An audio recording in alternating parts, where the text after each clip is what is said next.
Magandang hapon po. Ako po si Emer Legaspi, isang dating PBA player na naglalaro sa Toyota. Mortal na kalaban ng Crispa. The greatest rivalry in Philippine basketball history.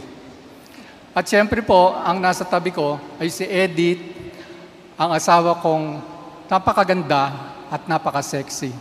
Noon. Pero sa totoo lang po, hanggang ngayon, napaka-sexy pa rin niya sa paningin ko.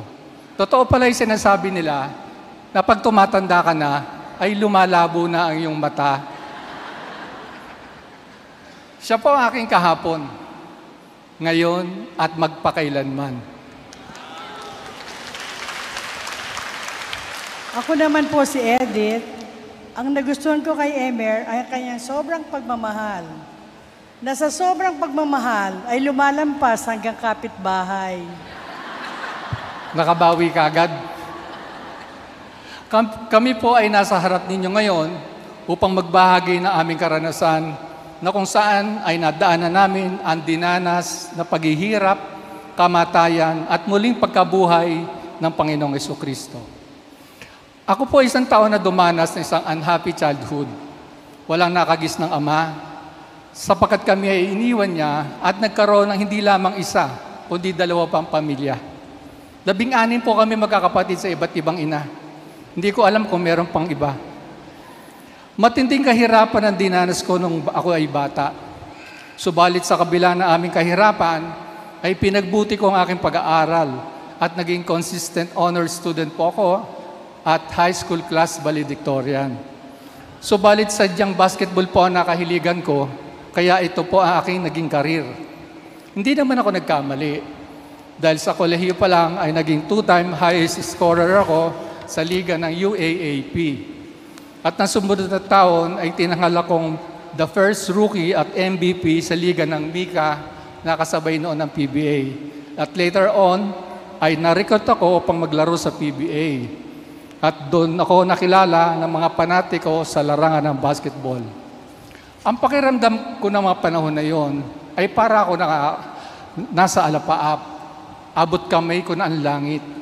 Ang nasabi ko palang langit ay isang huwad na langit. Sapagat ito nagdala sa akin sa kadiliman. Dito ako nagsimulang gumamit ng mga pinagbabawal na gamot nang may nakilala akong mga anak na nakaririwasa. Name the most expensive prohibited drugs and they have them. Nakipag-isabayan na rin ako sa kanila na parang walang iniisip na pamilya. Kadalasan ay kung kani-kaninong bahay na ako nakakatulog sa sobrang kalanguan sa gamot. Ako'y nabahala sa biglang pagbabago ni Emer. Ako'y natakot na baka minsan ay mahuli sila ng mga otoridad habang gumagamit o bumibili sila ng pinagbabawal na gamot. Paano na kami mag-iina? What future can a person hooked on drugs give to his family? What discipline can he instill to his children when he can discipline his own self? Ito ang mga lalahanin na bumabagabag sa aking isipan sa araw-araw. Ang pasampasang krus ni Edith ay lalo ko pang dinagdagan nang ako ay nagkaroon ng relasyon sa isang babae.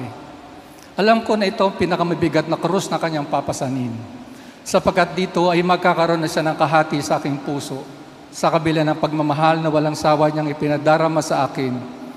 Ang konting oras ko para sa pamilya ay lalo pang nabawasan sa madalas kong pakikipagkita sa babae. Kahit na sa mga mahalagang okasyon na aking pamilya ay iniiwan ko upang makipagkita lamang sa babaeng iyon.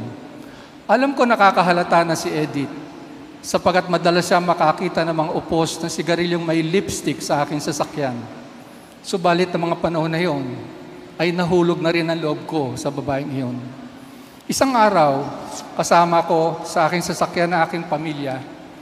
Sa di inaasang pagkakataon, ay nakita na naman ni Edith ang sigarilyong may lipstick sa aking sasakyan. Umabot sa sukdulan ang aming pag-aaway. We were shouting on top of our voices and the worst of it in front of our children.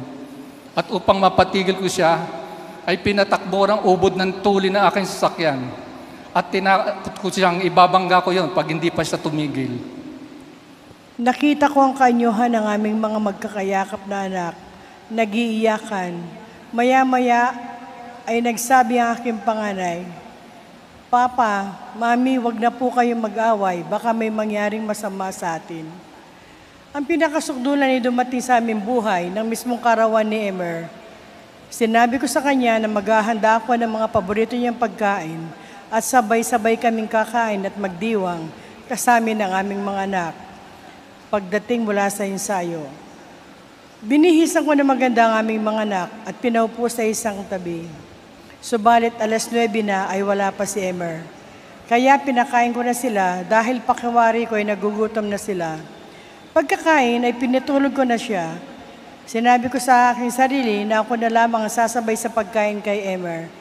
Subalit umabot ang 12:00 ay wala na namang Emer na dumating. Ang kagustuhan ko na mabigyan siya ng konting kasiyahan ay waring nagdulot pa ng iba yung kirot sa aking puso.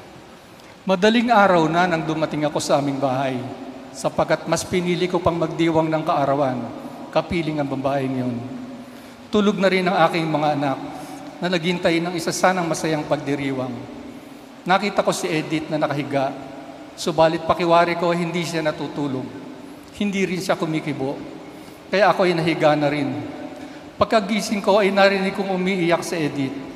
Hawak-hawak niya ang regalong ibinigay sa akin ng babaeng iyon na nagsasaad ng pag-ibig sa akin. Sa tindi ng kalasingan ko ng gabi, ay nakalimutan kong itago ang ebidensyang iyon.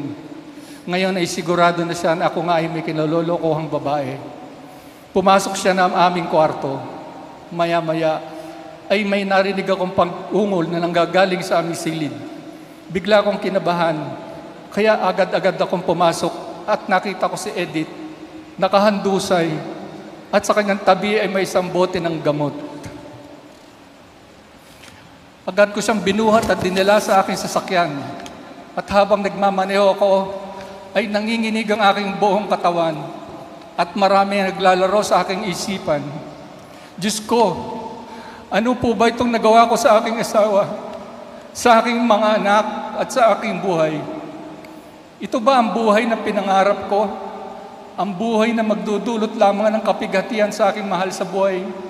Na sa mga oras na ito ay nabibingit sa isang tiyak na kamatayan. Pagdating sa ospital, ay binuhat agad siya ng mga hospital aid at dinala sa emergency room. Pinasukan siya ng isang tubong plastic sa ilong upang sipsipin ang mga gamot na kanyang ininom.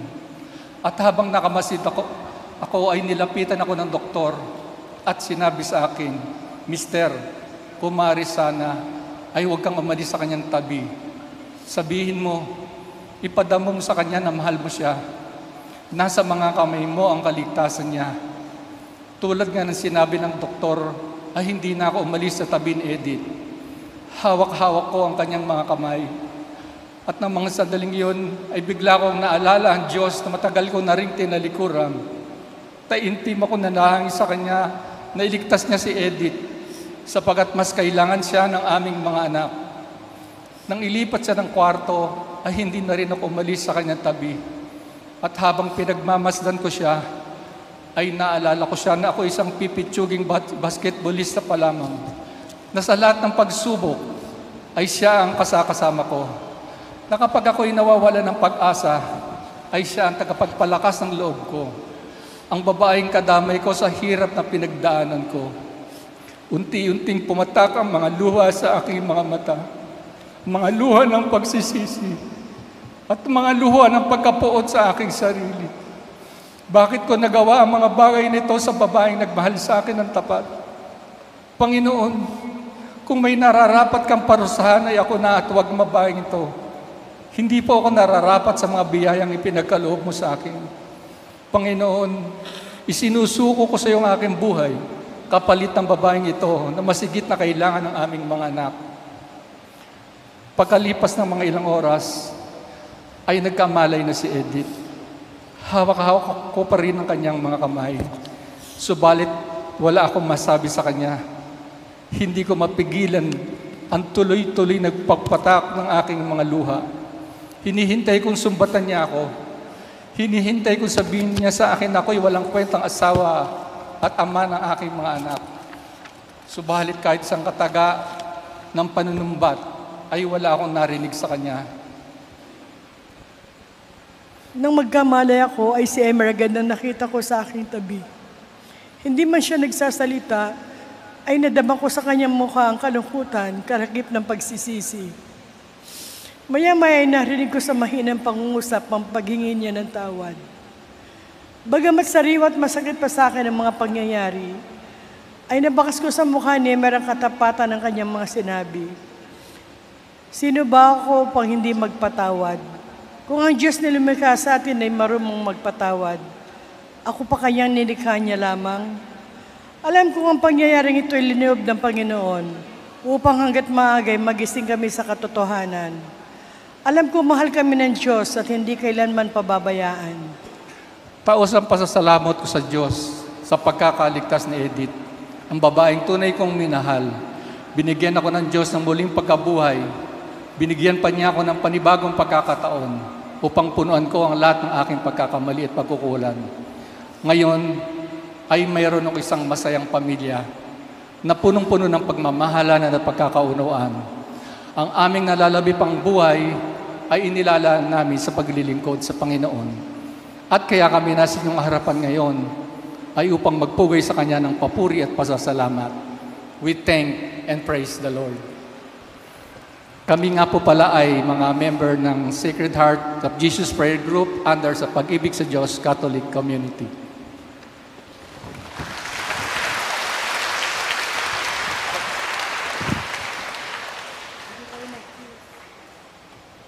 O Lord, our life have been influenced by so many factors, so many events,